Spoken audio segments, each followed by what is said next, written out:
தூத்துக்குடி மாவட்டம் வாகைக்குளம் சுங்கச்சாவடி மீது பொதுமக்கள் தொடர்ந்து புகார் சொல்லி வந்த நிலையில் அதே பாதையில் பயணம் செய்த பசும்பொன் முத்துராமலிங்க தேவர் மக்கள் பாதுகாப்பு இயக்கத்தின் வாகனங்களை மறித்தும் தகாத வார்த்தையில் பேசியும் திமிர்த்தனமாக நடந்த தூத்துக்குடி வாகைக்குளம் சுங்கச்சாவடி ஊழியர்களுக்கும் பிஎம்டி மக்கள் பாதுகாப்பு இயக்கத்தினருக்கும் இடையே நடந்த மோதலில் சுங்கச்சாவடி தாக்கப்பட்டுள்ளது.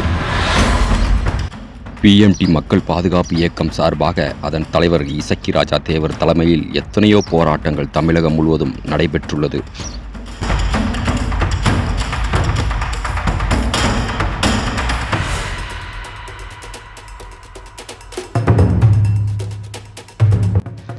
சமீபத்தில் தென்காசி, சாத்தூர் என பல்வேறு பகுதிகளில் தொடர்ந்து மக்களுக்காக போராடி வரும் இசக்கி ராஜா தேவர் பற்றிய செய்திகளை ஒளிபரப்பாமல் இருந்த செய்தி ஊடகங்கள் சுங்கச்சாவடி மோதலை மற்றும் தொடர்ந்து ஒளிபரப்பி வருகின்றன.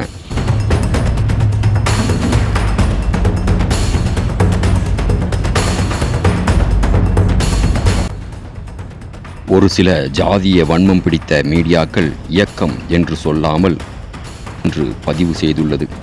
மீடியா துறையில் ஜாதிய வன்மம் எந்த அளவுக்கு ஊடுருவி உள்ளது என்பதை தான் இதை காட்டுகிறது. நமது முன்னோர்கள் சோழர்கள், பாண்டியர்கள், சேதுபதிகள் என அனைவரும் சுங்க கட்டணத்தை எதிர்த்தவர்கள்தான். அந்த வகையில் இசக்கி ராஜா தேவரும் சுங்கம் தவிர்த்த பாண்டியர்தான் என்பதை நிரூபித்துள்ளார்.